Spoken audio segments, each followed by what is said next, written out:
hills of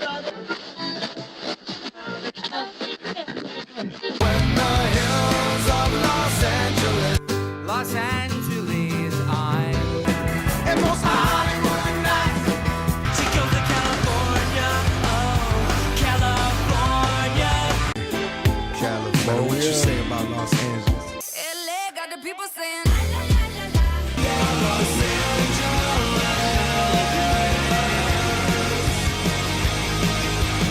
You're listening to Corner of the Galaxy on cornerofthegalaxy.com.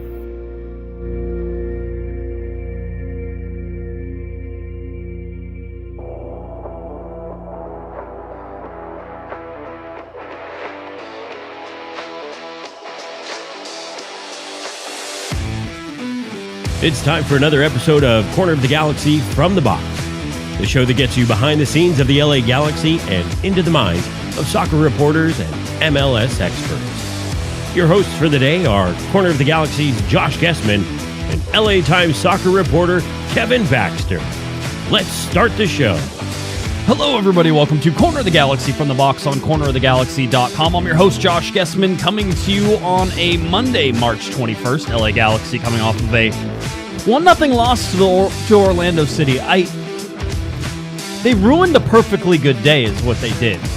They ruined a perfectly good day. We're going to talk about Cabral. We're going to talk about Chicharito. We're going to talk about Raheem Edwards, maybe some positive stuff in there as well. We're going to talk about how the LA Galaxy's dominance of the stat sheet is not helping them win games right now. So we're going to get you all that. We also have some audio coming from the post-game side of this. Greg Vanney, Sasha Question talking. Probably focus more on Greg Vanney on that. So we got some stuff to talk about going into the international break. It's going to be unfortunately for all of us, it's going to be a long little slog. We're going to have to survive here over the next couple weeks until we get back into some soccer. But, I mean, can we start at the beginning? First of all, Mr. Kevin Baxter down in Mexico right now. So Kevin will maybe be joining us later. Maybe not. He was down there for a Liga MX game, and then he's staying for World Cup qualifying. And so he's actually, I think, covering a hockey game tonight. So he's covering a hockey game. Or hockey games at a mall that he was telling me about that has like 7 stories and a slot car track on the bottom and an ice rink and all sorts of fun stuff. So that's what Kevin's up to. So I'm going to be, it's going to be, you and me. We're going to talk this through and hopefully come out a little better understanding of everything that's going on. Let's talk about the day. Let's start off on a good day, right? Absolutely gorgeous weather. Like this is when it pays to live in Southern California. You were all there. It was wonderful. It was gorgeous. It was like the perfect temperature. It was just a little tiny chill, unless you were in the sun, and then it was hot in the sun. The field looked amazing. Somebody tweeted at me and said that they had Orlando City fans sitting in front of them, and they were convinced that the Orlando City fans were convinced it was turf because it didn't look real. It was gorgeous. It was absolutely gorgeous. And so everything about it just felt like it was ready. It's a day game. Those white kits just glimmer in the daytime, right? I was first in line for pupusas. All right. I mean, there's, again, I know we're going quickly here, but there was a lot of good heading into this weekend. All right. It was an early game, not my favorite, but is what it is. And I'm like, okay, this is going to be fun. Like, Orlando hadn't won in the Pacific time zone since 2015. This was a game that was going to be difficult, but one that the LA Galaxy could manage, right? Nobody felt like Orlando was going to outplay the Galaxy. And if we do get to toot our own horns, which we do, because I'm sitting here and I get to do what I want. Let's see. Yeah, there we go. Tooting my own horn. Is that I nailed the game plan perfectly. Greg Vanney nailed the game plan perfectly. He knew exactly what Orlando was going to do. He talked about it on Wednesday when we talked about him. I told you on Thursday what I thought they were going to do, and I told you I knew who the star was going to be in this game. You knew who was going to be able to be the showcase player in this game, and it was going to be up to this player to show up because the time was now, and in this game, trying to break down backlines, trying to break through a set back 8 that was more than often. It was a back 9 or a back 10. Were set in 2 low blocks. You knew there was going to be space to run in behind. You knew that there was going to be ways to break through the lines. and it was there. It was all there for the Galaxy to take. 100%. It was all there for the taking. And I'm talking about my 3 pupusas as well. They were all there for the taking. By the way, if I would have taken the free pupusas, I was number 3 out of the first 25 people to give. But no. We pay for our pupusas in this house, right? Especially whenever it's AFCHA. So everything was there for the taking. Everything was gorgeous. It was wonderful. It was fun. The fireworks now that they do that sort of start things off, that's new, and I do not appreciate it, but I'm going to let it slide. You know how they do the countdown on the screen, and then all of a sudden it's like, boom, and there's just one boom, and the anthem hasn't even started yet? I may have had to change my underwear after that went off. So that's new. I don't appreciate it, but I will do my best to try and remember that it happened. That it's going to happen, and try not to jump, because I just got used to them, shooting off fireworks during the anthem, which has only been going on for, 13 years, 14 years. Yeah, there were mystery boxes. I don't know. Yeah, I heard some mixed things about mystery boxes as well. There were things, I saw people with skate decks. It was really cool. I was walking out whenever I was leaving the stadium. Somebody had a skate deck. Hopefully one of our listeners is listening or in the chat room today. But I walked over. I'm like, hey, can I see that? And it has the community kit colors. And I looked at it. I'm like, man, that's really cool. And so I got to take a look at that. And I was like, I kind of like it. I kind of dig it. I kind of like the blue and yellow one better. And they were like, man, I like this one better. It totally makes sense. I get it. There's all these things that were, that were set up for success on this day. This was supposed to be a good Saturday. You were supposed to be able to take this early game, take a win, and enjoy the rest of your weekend. And that ended in the 9th minute whenever Orlando scored a goal. An early ending to a lot of things. And that's not even true, because really, when you look at the LA Galaxy and what they were able to do over 90 minutes, it was pretty dominant. And yes, it's dominant against a team that certainly wants to sit back. My favorite, I think Aaron, and he might even be in chat room, but I saw him on Saturday as well. But he was saying on Twitter, he goes, I felt like we were playing down a man, and I go, I get it, but you were as well, because they had 11 people behind the ball at sometimes. And when you have 11 behind the ball, your goalkeeper ain't gonna get into the attack, so you are down a man, and you feel it. So again, it's one of those things that, was really set up for success. The Galaxy were set up for success. And remember, this is a team last year that was on a mission not to lose back-to-back games. In fact, does anybody know how long it took for the LA Galaxy to lose back-to-back games? I'll tell you. While you're thinking about it, TikTok. It took the LA Galaxy 21 games to lose back-to-back games in 2021. 21 games. That was when they finally lost their back-to-back game. Was their 21st game out of 34. This happens after 4 games. And you can certainly look at the schedule, but this was not a loss. This was not a loss on the schedule. This is drop points. It's always drop points, especially at home. But there was zero reason why you couldn't have gotten a point out of this game. And quite honestly, you did enough for the win. So I guess we should start talking about the game. I know I was talking about the lead up to the game. I didn't want to talk about the full game, but we're leading up to the game. So the game kicks off. The LA Galaxy quickly. Can I shout out real quick Ryan Revelson? I'm a big fan of anybody who can get a first-minute foul on the box, on the books. And when I went through and watched this again, I remember laughing, because I laughed in the press box whenever it happened too. It was pretty funny. I love a first-minute foul.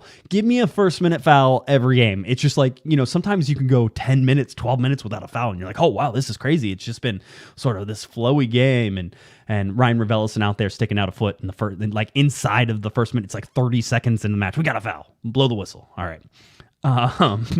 So I appreciated that. So anyway, we get to the lineups, and the lineup, if you're a Galaxy fan right now, you must be jumping up and down. An unchanged lineup. The only change that we've had through 4 games was that Efrain Alvarez started in place of Victor Vasquez one time.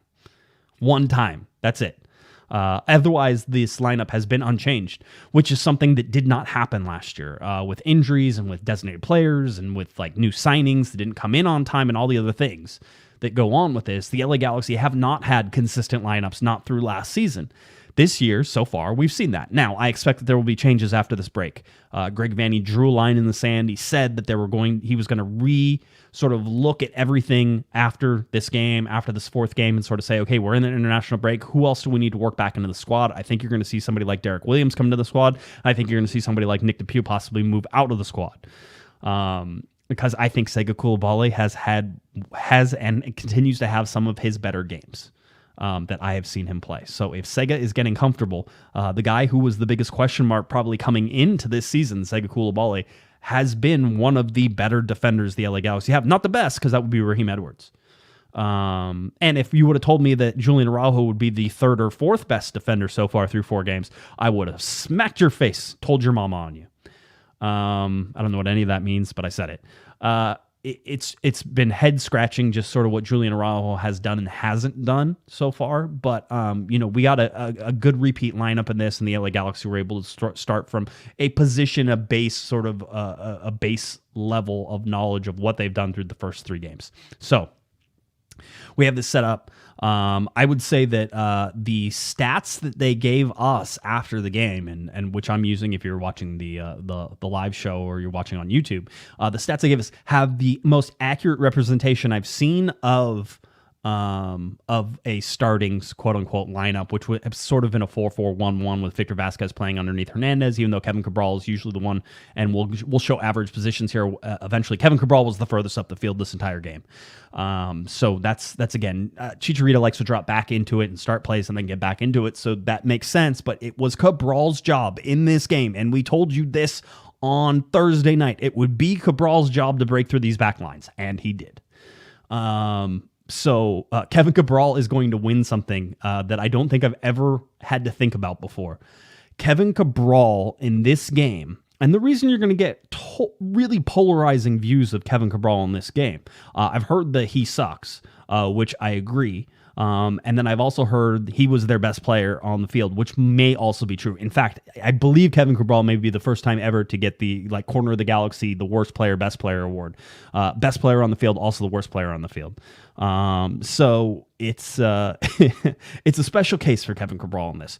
You can't look at his performance in this game and not be totally disappointed with how he finished any chance that he got. However, saying that, he played a couple really good balls, and he was in perfect positions to score goals. Now, one of the ones that I think he gets a lot of crap for that he shouldn't is that one that Vasquez sort of hit over the middle and was coming over his right shoulder, and he didn't quite get to it. It was a little floated ball in there. That one was a really difficult one to get.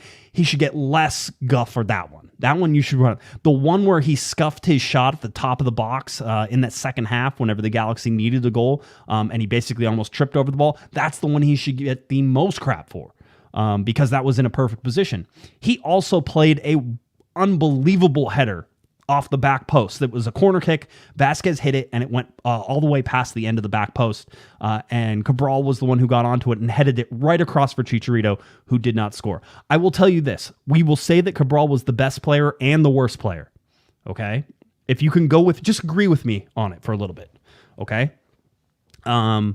Just agree with me on this just for a little bit, is that Cabral was the best player and the worst player on the night. If that's the case, then Chicharito was not a good player in this night as well. Had many chances and missed many chances. This Galaxy team got outdone on a 9th minute counterattack. And we can certainly look at the defense, but Greg Vanney, and we'll get to Greg Vanney's audio here in a little bit. Greg Vanney's going to tell you that this was lost in the breakout, right? This was lost at the very beginning, which was trying to win the ball back in the own zone. They gave the ball up, and then they tried to get it back in the attacking zone. When they collapsed and tried to do that, Orlando escaped that pressure. All right, and so then you're going to make Nick DePuy run. And I'm going to suggest that making Nick DePuy run is not the best case for success. And he almost could have gotten to the ball. I know people are going to say he was inches from it and couldn't get to it. It's this weird thing, and you can go back and you can't actually go back and watch it. Which is crazy. Because, and I put this note, I went to go watch the replay and the highlights again today, and Univision missed the goal. TUDN missed the goal. They missed it. They were showing a replay. And so all they have is basically the finish on the replay side of things. They do not have this entire buildup that happened. And listen, Raheem Edwards caught out of position, but trying to trap. And so that was sort of where it started, and the ball gets out. And whenever you're trying to rotate across like that for a big guy like Cabral, or if you're asking Derek Williams to do it, if you're asking, listen, you get those big guys moving around. Koulibaly is the same way. If you get those big guys moving around, they're not going to be the prettiest guys on the ball. Okay, this is Major League Soccer. The giant guys are not usually fleet of foot. They're not usually graceful in their steps. There's a lot of things. So once you pull him out of position and make him chase, he's in trouble. And boy, was Nick DePuy in trouble all the way down that sideline. And then finally, it was I think it was Cara who was chasing the ball down and finally gets played in behind. And DePuy goes to cut him behind him and just falls down. Did that have a huge effect on the play? It may have. Cara certainly saw that he had a lot more time whenever that happened. So he gets his head up and he fires the ball across the front. Okay, here is the deal. And Julian Araujo has been on the bullseye board here for the last couple games, and he's going to get called out on this one as well. And I'm going to tell you why. He does a great job in terms of tracking back. He gets back. He gets back to the spot he's supposed to be. All right, this was a scramble, and we saw a couple other scrambles where the Galaxy did a really good job of getting back and sort of being in those good positions to break up the play. He is in the position now to break up the play, and he's watching and waiting for Cara to do it. If Julian Araujo at any time takes a look over his right shoulder, he sees that Torres is coming, and he'll know that's where the ball is going to be. All he has to do is take a quick glance and know where Cara is trying to play this ball. He doesn't. And then when the ball is hit, I thought maybe Araujo was like in the middle of switching directions or was trying to do something that wouldn't allow him to accelerate to the ball. But watching the replay, good Lord, watching that replay, Julian Araujo stands there and is waiting for the ball to come to him. If he attacked that ball, right? And you're talking about somebody, and listen, I'm never gonna tell you I was a good soccer player. All right, I am going to tell you that I understand the game, that I've always understood the game, that I enjoyed playing defense and right back and center back because I like seeing everything in front, and I like sort of the chess match of the positioning and clogging lanes and doing the things that you can do in defense, sort of running off the ball and anticipating things. I can see that.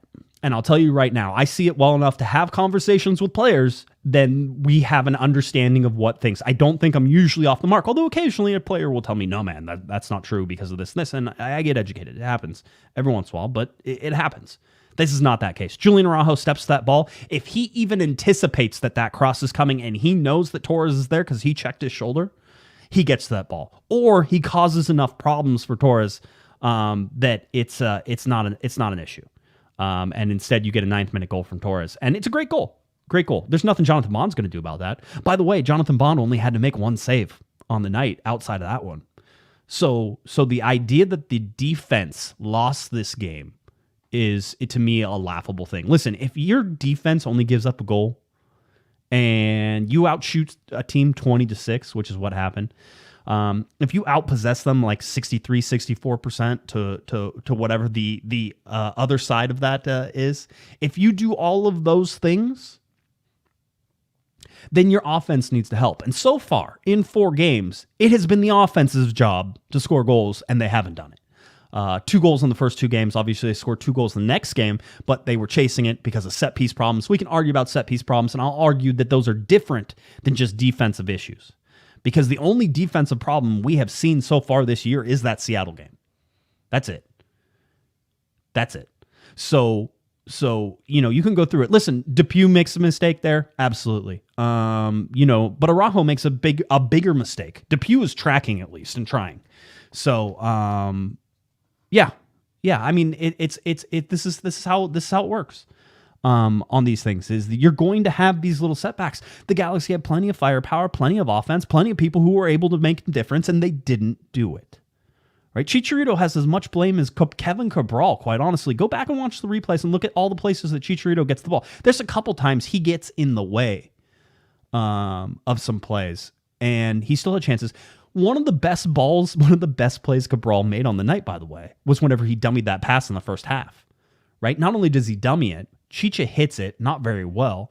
Galese got on the ball, the Orlando goalkeeper, and then the ball's bouncing, and you see Kevin Cabral sort of trying to do the scorpion kick because it's behind him already. But what did Cabral do on that play that made so much sense is he ran towards the ball, he takes the defense with him, he dummies it, Chicha's now open for a shot. Chicha should have buried that. All right, it's a tough angle and it's a tough play. The other part about that is Cabral kept running. He circled. Once he made that dummy, he kept moving, moved around, and was in a position for a rebound. And he almost got it. Almost got it. Again, I am 100% on the Kevin Cabral needs to do better. Right? Again, I will say it again. He was the worst player on the day. And he was the worst player on the day because he was in so many positions to be able to change that game, and he did not do it. But to sit here and pretend like he's not creating those chances that's not it. That's not where we want to be. That's not how this is supposed to. We are smarter than that, and we're going to continue to be smarter than that. All right?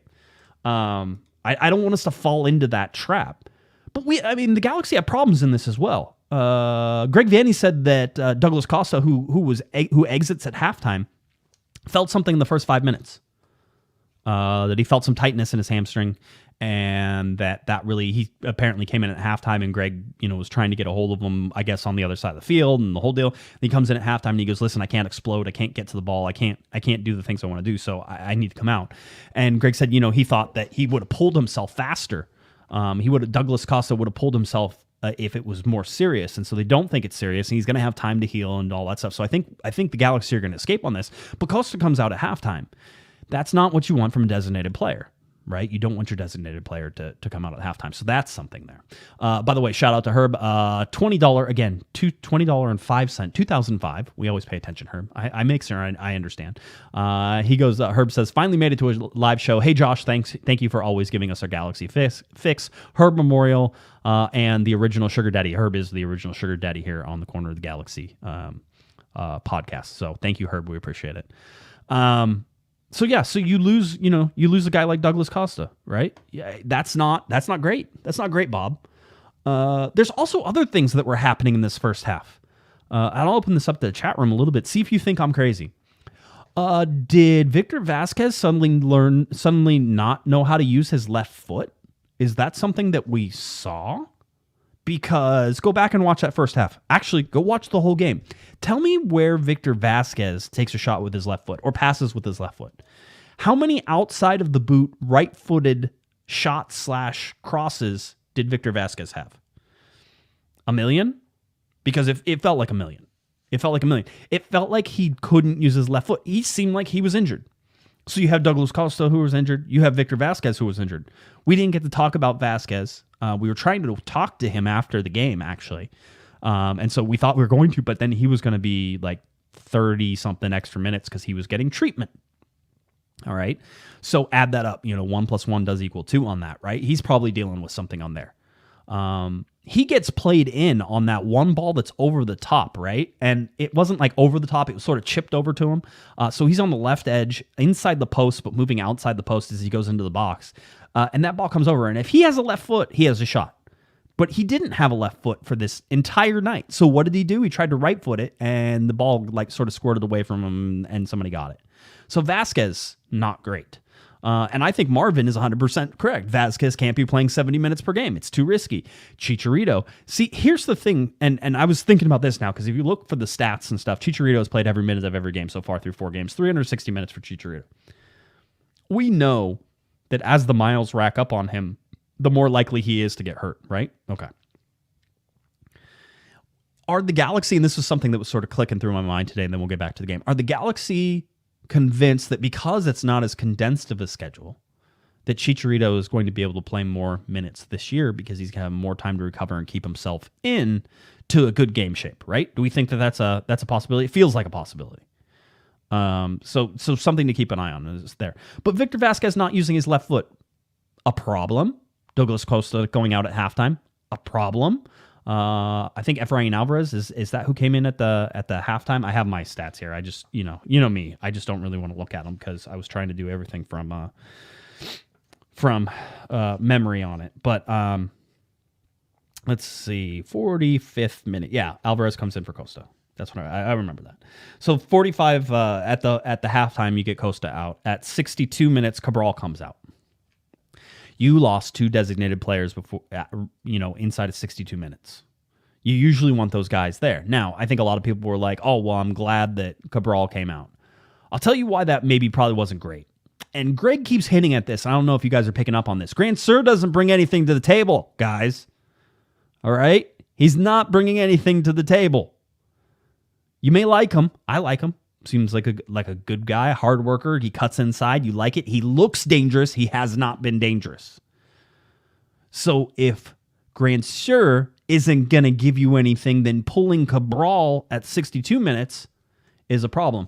Do you want to know what Cabral's expected goals was in this game? Just Cabral, all by himself. Expected goals, 1.2. 1.2 was Cabral's expected goals. The Galaxy finished, I think, with a 2.2 on expected goals. In fact, we have it. Let's look at it. No, that was the touches and the average positions. I swear, we do have it. It's right here. Here you go. Kevin Cabral, 1.2. Your number 2 player on the night, Ryan Revelson, a ton of great shots. A ton of great shots, great looks. He didn't put many of them on target. In fact, he may have missed them all. He had the most shots of anybody. He had 5 on the night. Remember, the LA Galaxy only put 3 shots on goal. They shot 20 times. They got blocked 7 times. So we can understand that. So that's 13 balls that made it through, right? 13 balls that made it through. 3 of them were on goal. 10 were off target. Some of those were really close. Sasha Kleshin came into the second half. Whenever Sasha comes in, things start to happen a little bit. Okay? When Sasha comes in, things start to happen a little bit. He had a good shot from distance, and you can see, like, it's a low percentage shot, but in this particular case, it was 0.02 expected goals. Douglas Costa on the night, 0.06 expected goals. Who was second? It was Revelson with 0.34 expected goals. Javier Hernandez, 0.21. Raheem Edwards and Javier Hernandez had the same number of expected goals, and the LA Galaxy finished with a 2.2, I believe is the number. All right. So, again, we talk about chances, and this was my post-game sort of focus, was, hey, Greg, we talk about chances. So you guys had 20 shots. You get 3 of them on goal. So are we seeing quality chances? Are we seeing chances but not quality chances? Are we not seeing quality finishing? What is the problem? And who else needs to score? I mean, so far you've had, Chicharito. Chicharito scores. Douglas Costa scores. You need more. And you need more from Chicharito. He had a bad game. He didn't have a good game. And that's a problem. It's going to continue to be a problem. Joveljic eventually comes into this game. Here's the problem with Joveljic. And this is at least what I'm feeling right now. I may change my mind on this. Joveljic is a replacement for Chicharito. He's not the guy who plays next to Chicharito. That's tough to sort of swallow, but I think that's why we're not seeing him as much, is that they take up the same space and they sort of run in the same spots, and they need to do more and different, right? More and different. So Joveljic is an interesting case. I really like him. I'm super high on his progression, but good God, Kevin Cabral, finish a goal. Kevin Cabral could have had 4 goals against Orlando, which is why he gets the worst player. But he was also in the best positions. Chicharito does not break back lines. Greg Vanney went over this again, and I think I understand what he's trying to say. He's saying, Kevin Cabral, you're right, 100%, that he is being put in positions and he's not finishing. You need that consistency, need that danger, right? You need that from Kevin Cabral. He's not getting it done. However, he does a lot of things that nobody else does on this team. Chicharito isn't breaking back lines. Sorry, not happening. So that's going to be a problem. And Cabral is a solution to that problem, but he's only a solution to the problem if he's finishing. And I said during the game, Vanney has patience for Cabral. He's going to have a lot more patience than anybody in this chat room for sure. Certainly everybody on Twitter. He's going to have way more patience than people on Twitter. He's probably going to have more patience than most of the reporters in terms of, we've started asking, and Sophie was the one who asked about Cabral after the game. I'll play you some of that audio here coming up in a second because I'm reaching my limit on talking straight. But he's got to finish. And he provides that back line danger that is nowhere else on this team because Grantier doesn't do it. He says he does it a little bit. He doesn't do it. He doesn't get in behind. And so you need to get the finishing from him. Bottom line is this Galaxy team is a very good team if Kevin Cabral can finish because you're getting goals from other places and he opens up more space for things. I don't know what else it's at this point though. I mean, listen, everybody wants to say this is shades of 2021. I would say yes and no. Certainly relying on Chicharito is very 2021. Defensive wise, they haven't been the issue in the first 4 games. Outside of the set pieces, again, I separate that out from overall defensive team defense.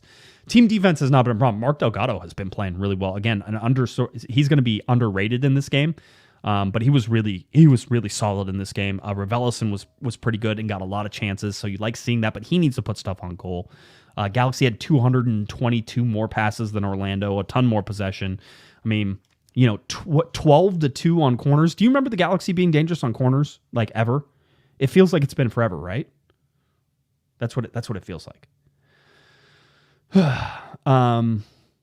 Galaxy almost 90% passing accuracy. I mean, passing the final third 80.4% to 73.9, right? Crosses 22. That felt a little 2022 or 2021 was 22 crosses. Did you feel like there were like too many crosses? Who was going there? Have you seen the crosses and the crosses are going to space, but nobody's running into the space? So are we blaming the people who are making the crosses, who are putting them in the dangerous space, or are we blaming the people for not making the runs, for not getting into the dangerous space? That's a problem. Because you see crosses going in, 22 of them, and you're like, there's nobody there. Nothing's going to happen. They're not making those runs. So the cross and pray, I think it was back to Siggy Ball a little bit. Cross and pray, but Zlatan's not in there, so that's not going to help you. Yeah, just super disappointing.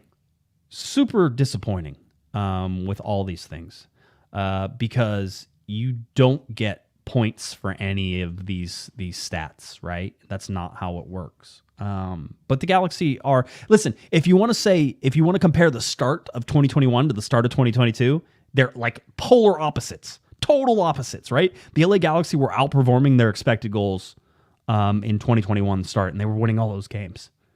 And eventually they regressed back to the mean a little bit, right? They went back to that center, and towards the end of the season, they were underperforming their expected goals and not getting the wins that was during the winless streak, right? That's what you're seeing right now is they're underperforming. I'll get it right. They are underperforming their expected goals right now. They are generating the chances. They are generating the things. They are controlling the game. They have possession. They have all the things that are there except for the finished product. And when that finished product isn't there, they're not going to win games, right? And that's anybody. They're not going to win games. But if, as a defense, you only give up 2 shots, okay, 2 shots on goal. It was 6 total shots. Okay, sounds good to me. So it's you gotta be smarter. And by the way, Oscar Pareja was going to, and somebody said that Vanney got out coached, and I would push back on that. I think Vanney got out executed because I think Vanney told us what the game plan was going to be for Orlando, and it was exactly what he told us to be. And the Galaxy went out there and basically did all the things they were supposed to do in execution, except for one transition that they missed, and it's in the 9th minute. By the way, Scott French, who was sitting in the press box, says that goal was actually scored in the 10th minute because it was scored at 9:01. All right, so there's a conspiracy theory for you. But that's where we said that you can't do that. I mean, there's a lot of MIA guys on this list too. When we go back and we look at like some of the subs who came in and stuff like that. Okay, Grantier came in. Did he do anything? Joveljic came in. Did he do anything? Kleshkin came in. Was a little more dangerous, certainly. I like that. And then Efrain Alvarez, sort of again pulling into those wide spots. So let's get you some audio. All right. Let's see. Audio. I want to make sure I get to the right ones. Let's start with Greg at the top. Greg at the top is good. This was after my question. I said, I said I have to imagine this isn't the way that you wanted to rebound off of the Seattle game. And so here is Mr. Greg Vanney after the game. Yeah, I mean, it became again, last week we lose the game on an execution on set pieces. This week we didn't manage a transition well, which then gives the away team a 1-0 lead. We got a little overzealous on the transition. We go and try to win the ball right away. We don't. They're behind us now. Our center backs are kind of scrambling in between, trying to rotate across and deal with the ball, and he puts in a perfect cross and a great finish. And now all of a sudden, in a game that we're in control of, even though it was relatively early, we're down 1-0, and we're uphill. And again, we create chances. We get the balls into decent spots. The connection in the final action, not precise enough to put something in the back of the net. And the game continues to kind of progress where as it starts to go, we start to feel more and more like we're chasing it, and it gets a little bit murky at the end. Just they have a lot of numbers behind the ball. We're trying to get numbers in front of the goal. And then, of course, there's some transitions in that. But I thought, again, we played through their pressure. We got into their half the field with relative ease. We get into attacking situations. Sometimes I think we're impatient and we try to hit final passes at the wrong times instead of working to get deeper, working to get to the end lines, playing the numbers a little bit, and working for more clear opportunities. We got a little impatient, and then again, I think as the game ticks away, then emotion starts to creep into the game, and it starts to get a little get fuzzy down the stretch. But again, another game that we just didn't execute on the final actions, and we showed vulnerability in the transition and gave one away early on that made it an uphill struggle. All right, let's just keep rolling on with my follow-up to this, which was on the offensive side and the 20 shots to things. Are the Galaxy, generating chances, but maybe not quality chances? So here's Vanney's answer to that. A little bit. I mean, I think for sure, again, it's, as I said before, there's times where I feel like we need to be a little bit more patient and work for a little bit more depth. It makes for the finish to be a little bit better. There's sometimes when I think just we do work into those areas and we do play balls across the face of the goal, or we do find areas and we miss the goal. We hit the goalkeeper. That was obviously not on a ton of occasions, but on a number of them. I think there's a combination of both things. I think we can work for better chances, but I also think we need to put more things on target and make the goalkeeper come up with more saves, work for more second balls in terms of rebounds and different things. And I think we're getting to areas and we're creating chances, but those chances need to be obviously either on target or really connect and ended up being goals. So, but some of the possession, some of the ball movement, some of the circulation to get to the final action has been very good. That's why we've been in such control of a lot of these games. We got to finish, and we can't. We got to manage every play in the game if we're not going to score many goals, and we didn't manage early on. All right, there we go. A little Greg Vanney on that. I want to get to Sophie's question because she asked about Cabral. So let's get Sophie, and I'll let her ask the question as well. Always nice to have a COG co-host asking questions in the post game. So here's Sophie's question. Again, she focuses on Cabral, and I think she words it well. And then listen to what Vanney said. Hi, Coach. Wanted to ask you a couple questions. First one is Cabral. You've shown a lot of faith in him, and at times he's had some good games, but it felt like one of those frustrating games for him where he was finding himself in certain positions that maybe positionally off or a touch too late, or maybe needing to pass the ball when he didn't. And your thoughts on his progression overall, and then second. Yeah, thanks. First, as it relates to Kevin, I think the obvious things for me is in the final action, Kevin needs to be more consistent and he needs to be more productive. That's the first thing. The second is the running that Kevin does and the work that he does. We don't have anyone on our team who does that, right? Sam does a little bit of it, but not the same. It's the consistency of working behind the back line, running through the back line into the depth. It's working to add another player in front of goal. There's things that I think we have to be patient with because he does those things different than anyone else in our team, and that creates opportunity and space and control for others. So there's things that I appreciate about his performances that maybe aren't as clear as goal scoring chances and scoring goals. Those bear out in the numbers that we look at and the things that we assess. Having said that, what most everyone else sees is the execution side of things, and for sure that has to take a big step forward because we need more end product, whether that's the pass, whether that's the finish, because he found himself again in a few good places where with a little more quality and a little more confidence maybe, he puts things on goal, he makes keepers make the save, maybe he puts it in the back of the net, we get more out of it. So I would just say that side is definitely a work in progress, but the running and the sprinting and the high speed running, we don't have anyone that's even close to him in our group that gives us that on a consistent basis, which there's value in that for us. But right now, when we're searching for goals, we need the final piece too. We need the final product. That's for sure. All right, there we go. There's a little Greg Vanney on Kevin Cabral. Wanted to make sure that we got that there. Yeah, it's something that again, I told you, Greg Vanney's going to have a lot more patience than everybody else is going to. And you know what? It's Greg Vanney's job to have more patience than us. And certainly more patience than fans. I get it.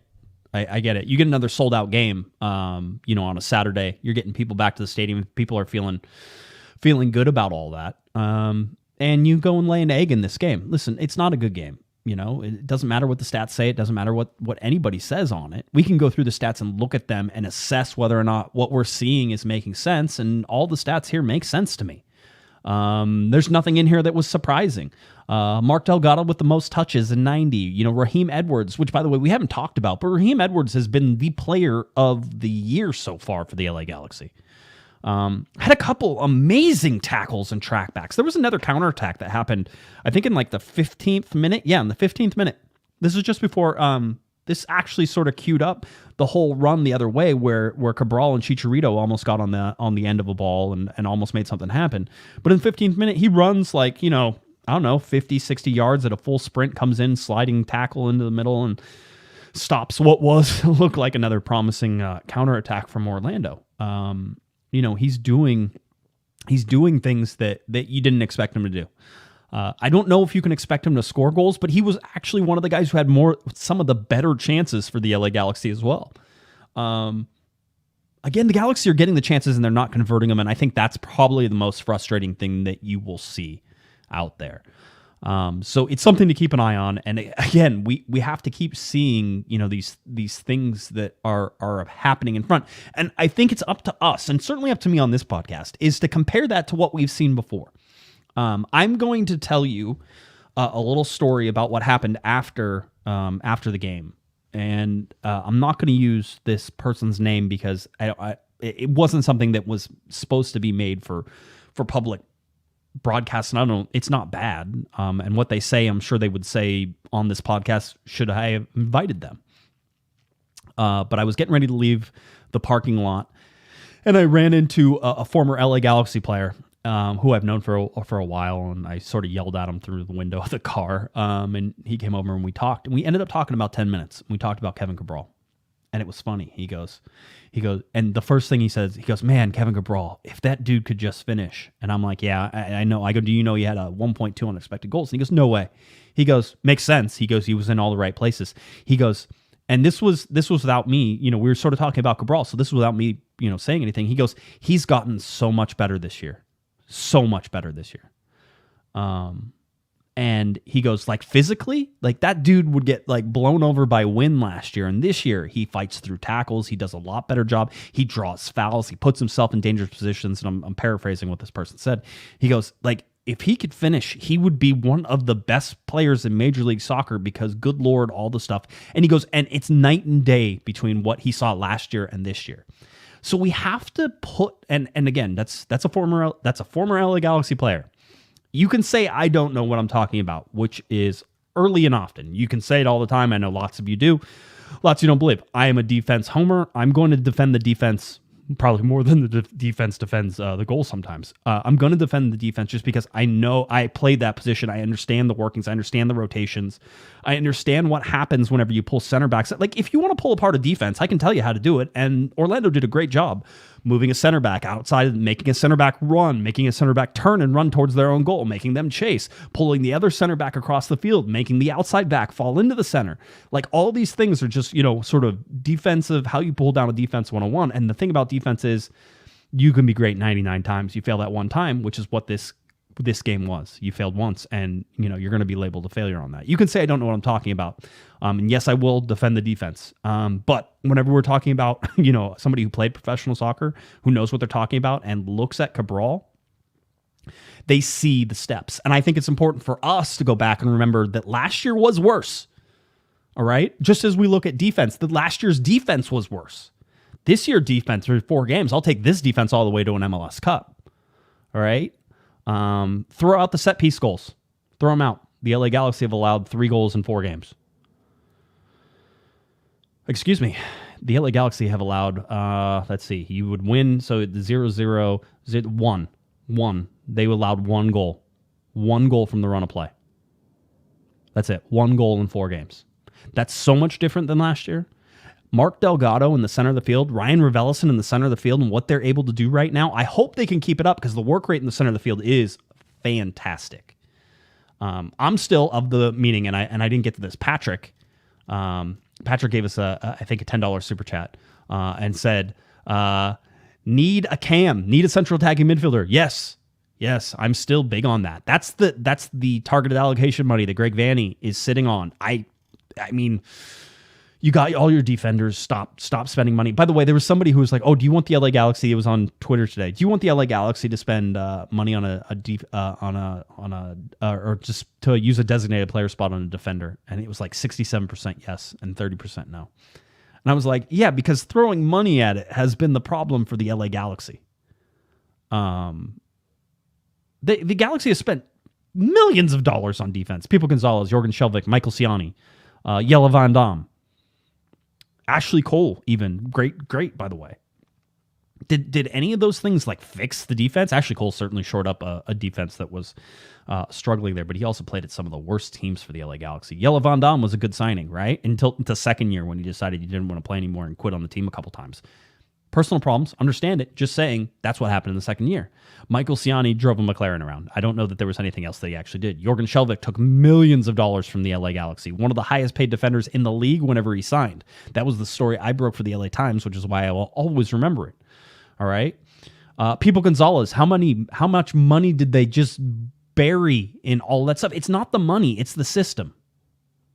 All right. And it has been the system. And why is the defense better this year already? Because Mark Delgado and Ryan Revelson are in a central midfield that is helping protect the center of the field. That's why. It's team defense. Kevin Cabral, quite honestly, working back on defense and actually playing because you're not getting anything out of that from Douglas Costa. Not that I expected either, right? It's like whenever Efrain Alvarez is, don't expect him to play defense. He's not going to do it. Victor Vasquez, not going to play defense. Okay, cool. Chicharito plays more defense on the back check than almost anybody else. That back press, and he almost got a goal out of it. The back press that he does is everybody thinks, oh, nobody's going to go for that ball, and Chicharito will go for it in back press. So these are the things. It's not about spending money. It's about the system. All right, you had some good defenders, and you played some really bad guys in front of those defenders, right? It's not about the money. It's about the system. I think right now, if the LA, so if it ends right now, right? If basically we get to project through 34 games, the LA Galaxy will have scored 34 goals and allowed 34 goals. All right. Basically 4 games played, 4 goals allowed, right? So 1 goal per game. That would continue, and they would have a lot of draws throughout the rest of the year. And they would end with 34 goals scored and 34 goals against. 50, what was the number last year? 50 something? I can't remember, and I have it on my stats. I just don't have it. But like a considerable amount above that. It's always dangerous to project in the first 4 games of what a goal total, goal end is going to be at. But at 34 goals, allowing 34 goals, this would be one of the best defenses the LA Galaxy had in a really long time. So yeah, it's so again, getting there. If we go to some other stats and just take a look at things, the LA Galaxy right now, we call them on a losing streak, 2-game losing streak. Last year, their longest losing streak was 3. Remember, they go up to Portland next. Portland got smashed by FC Dallas. I mean, you want to talk about total destruction. It was like a demolition derby, and Portland was driving a motorcycle in it. I don't know. This FC Dallas team makes me angry because every year I'm convinced they're not going to be. It's like RSL right now. I was totally convinced RSL was. They didn't replace anybody. They're not going to play well. Blah blah blah. Oh, I'm sorry. Oh, Real Salt Lake. You mean the team that's beating everybody right now? Some weakened teams in there, obviously. But looking at that, but the LA Galaxy longest losing streak right now 2. Last year it was 3.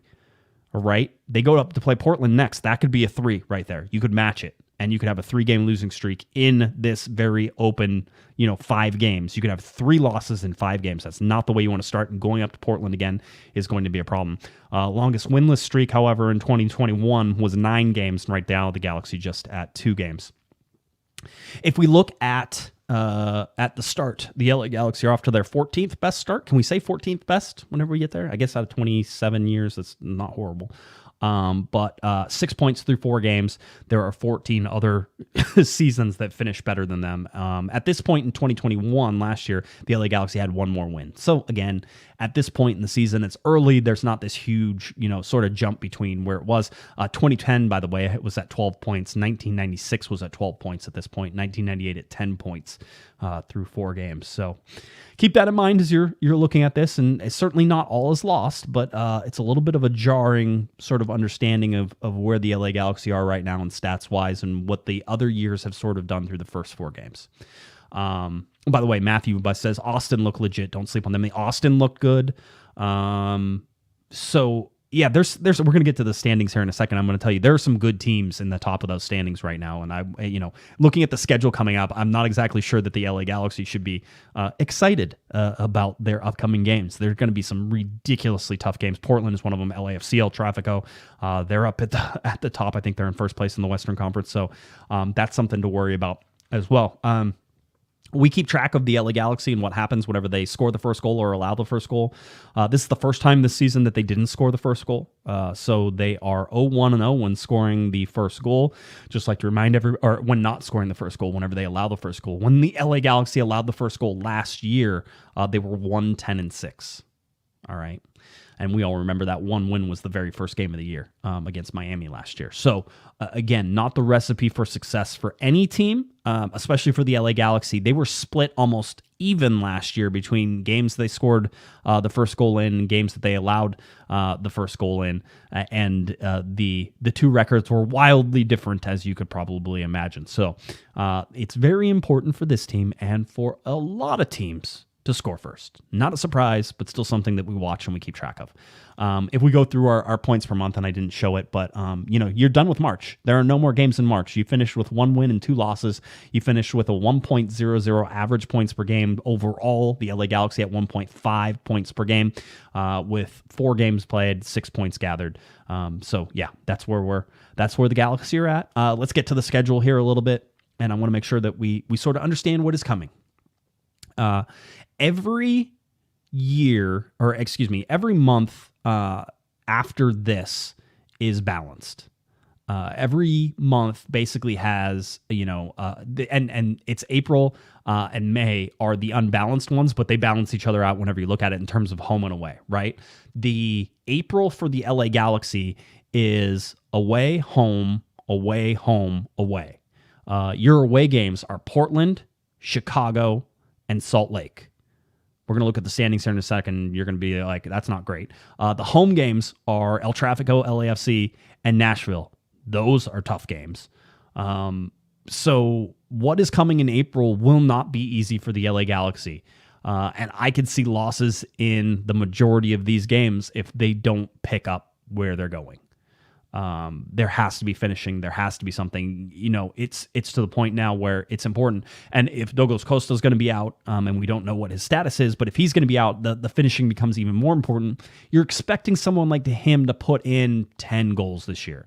But you're also expecting Kevin Cabral to have like 7 goals and 7 assists. So you need to have more, and he should have had 1. Chicha missed a sitter on the doorstep with that header that came back across in the second half. So that's where it's going to be very difficult to score in Portland. It's going to be difficult to score against LAFC, who've looked good so far. It'll be difficult to go on the road and play Chicago. Chicago is a different team this year. Nashville is one of the best teams in Major League Soccer, hands down. RSL right now playing like they're one of the best teams in soccer. So we have April, and then we have May, and May has the opposite, right? So May you get 3 home games and 2 away games, but we have 5 games in the next 2 months. After that, every single month is even as we go to 6 games in those summer months. And so you get through this and you're like, okay, but they're even. They're even home, even away, all the way through to the end of the season. So this will be the 1 year, the 1 month in April that is going to be unbalanced in terms of away games versus home. So, all right, keep an eye on that. That's a tough schedule coming up. Certainly something you want to watch. Raheem Edwards is placed on the extended Canadian men's national team roster. So he is, he's available for selection should someone get hurt, and rightfully so. He should be on, maybe on the Canadian men's national team. And listen, Canada's going to qualify for the World Cup. Mexico looks like they're going to qualify. It's the U.S., and I certainly think the U.S. are going to qualify as well. So keep that in mind this week with the international breaks and everything's going on. But I'm not going to say Canada's in the best position to qualify. They will qualify. I expect them to, and that's going to be exciting for them. They may even win the qualifying as well. All right. As we look at the Supporter Shield right now, it is LAFC with 10 points, sitting in number 1, Philadelphia number 2, RSL number 3, Columbus 4 with 8 points, Chicago with 8 points. Remember I told you Chicago? They're there as well. Minnesota with 8 points, Austin with 7 points, the LA Galaxy sitting at 14. If you're going to say anything about yourself right now, it's that you are in the upper half of this league right now, having won 2 games and lost 2 games. Okay? Cincinnati, by the way, all of a sudden can play soccer. Pat Noonan and Dom Kinnear and those guys are over there just, plugging away, doing a great job. So Cincinnati can play soccer. There's been some little changes. Miami still can't play soccer. That's not surprising. Eastern Conference, it's Philadelphia, Columbus, Chicago, and New York. New York Red Bulls, I saw them in preseason. They were not... there was nothing that I saw that was like, oh, wow, this is going to be a really good team. New York, the Red Bulls have been a very good team. New York City has not been a great team. Granted, they are playing in CCL, so you give them a little bit of pass. Atlanta is rejuvenated, certainly with Joseph Martinez, and they're scoring a lot of goals. So you see that. Orlando's in 5th after their win over the LA Galaxy. Western Conference, LAFC, RSL, Minnesota, Austin, Dallas, Colorado, LA. Here's the thing. When I look at all the teams that are above the LA Galaxy right now, they all feel like they deserve to be above the LA Galaxy right now. I will say the one that's probably in the position that's least earned, and I'll gladly take the heat for this, is LAFC. I don't think they played many teams yet. I think RSL's had a tougher schedule and done better. I think Minnesota has had a tougher schedule. I think Austin played some nobodies and got away with it, but they are still playing. That seems to have given them confidence. They're different. They seem like a little bit of a different team. So we'll allow them. Dallas's destruction of Portland was just complete. So that was fun to watch highlights of and see all that stuff. So, there's some teams down below though that you imagine are going to be headed towards the top. I mean, Nashville is one of them. Seattle is one of them. Portland is there. Kansas City. I mean, listen, if you went and figured out who you thought some of the best teams in the Western Conference are, you'd be like, well, Seattle's number 1. Well, they're 10th right now. Nashville's up there. Well, they're 11th right now. Well, Sporting Kansas City has to be 2 or 3. They're 12th right now. San Jose and Vancouver are definitely in the right spots where they sit. So that's not surprising. But, what about the LA Galaxy? Are the LA Galaxy middle of the road Western Conference team right now? Yeah. You can say they are. So anyway, so that's where it is. I went and I always plot the LA Galaxy tabling position after each game. So we're 4 games here. The LA Galaxy sit at 14th on the Supporter Shield and 7th in the Western Conference. Here's a fun thing. The LA Galaxy were not below 7th until the final game of last year. So they stayed above 7th for most of the year. And in fact, almost all the year except for that last game. The other fun thing is that the LA Galaxy actually sat at 3rd place in the Western Conference for like most of the season. A third of the season they were basically sitting there. So where they are right now is the lowest spot they were last year outside of the last game when they missed the playoffs. So we'll see. Just again, something to keep an eye on, something to watch, something we're always trying to keep track of. All right. Yeah. Listen, I think that you have every right to be upset with the way that they played. And there's one final thing I sort of want to touch on. Because Greg Vanney said it, and it's not sitting right with me. And I was trying to figure out what he meant, because Greg's not usually wrong on things. And, it's not that I would gladly call him out if he's wrong. Whenever he says something that I don't understand, then it's like I'm not getting what he's saying. Something I'm not picking up on. And Vanney says, we need to have more patience. And I watched the game, and you're sitting there in the stadium, and that second half, especially as you get edged towards like the last 15 minutes, last quarter of an hour, there was like almost too patient. They were being too patient. It's like, let's keep passing and doing stuff. And I almost feel like, Greg, it felt like they needed an injection of energy. They needed somebody to make runs. They needed something to do it. And that they were too complacent. And where I sort of fell on this at the end is that when Greg says patience, he's not saying, I want you to be calm with the ball. And, let's be very Zen-like. Let's not run very much. Let's just be calm and just wait for things to happen. Greg's patience more is from what he wants to see from the team is deeper progressions, passing, moving more, but continuing to pass the ball and continuing to move until you get the good chances to open up. And I think his argument is that the Galaxy are impatient whenever they settle for a low percentage shot, when they settle for something that is just open for a second instead of looking for that second and third pass. And sometimes I think Greg Vanney's teams pass too much, and I do like to see shots.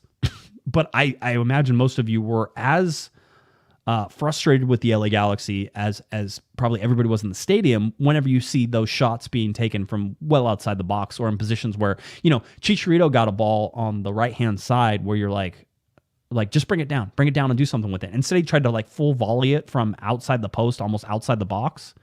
And so it's like those decisions are where he's saying they're impatient.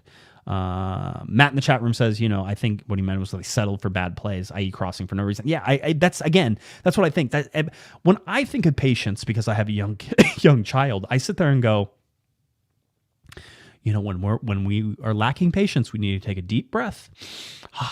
All right, and we need to calm down, and we need to think, that's like the dad in me wants to be like, let's calm down. Everybody stop moving. Everybody playing soccer right now, stop moving.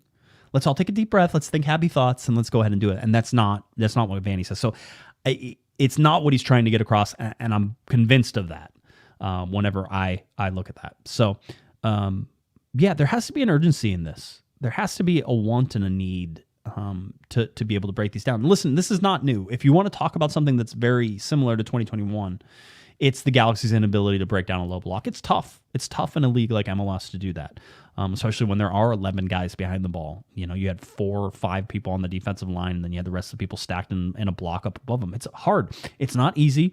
It's very condensed, and the Galaxy play on a wide enough field that there's no problems with that. But they need to.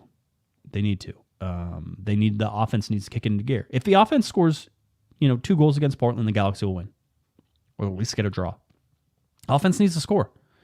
All right, you can't ask the defense to hold a shutout in Portland. I'm sorry, that's any defense. That's the 2011 defenses. They did it, but you can't ask them to. You need the support, and you need to score first. You need to get that confidence in there, and you need Chicharito, and you need Cabral, and you need some guys like Douglas Costa. You need these guys starting to fire, and quite honestly, you need somebody like Revelson to get a couple goals again. That was a hallmark of the LA Galaxy's early run last year, was Revelson coming out of nowhere and scoring all the goals. And you need that. You need guys like Sasha Kleshin getting on the thing. You need Victor Vasquez to score a goal, maybe with his left foot. I don't know, Victor. Maybe use your left foot. Super interesting that he wasn't using his left foot. That is like that's been bothering me. I've been like dreaming about it at night, trying to understand what it was. So, all right. That's it. Unfortunately, you have a little break here. The LA Galaxy not back in action until April 3rd when they'll play Portland. I believe Portland plays in the break as well, so they will not be off. Maybe that's a plus, maybe that's a minus. Can't tell you. FS1 and Fox Deportes. By the way, that Chicago game, April 16th, is coming up pretty fast. Haven't heard about the LA Galaxy's TV deal. That will be a local TV game. So I imagine that we're going to get an answer here pretty soon. And we'll see. We'll see where it goes. I'm trying to think if there's anything else that I want to. There is some. Listen, I'm going to tell you something, and I'm not going to give you complete information. And there's going to be a reason for that, and eventually I'm going to tell you the complete information, but I can't tell you right now. All right. And I know lots of people have been asking about Mutatu and where he is. They're working on it. All right. I don't expect that there will be any issues, but they're working on it. And then as soon as it's done, I will tell you. I'll tell you the story about everything that's going on. So it's super interesting.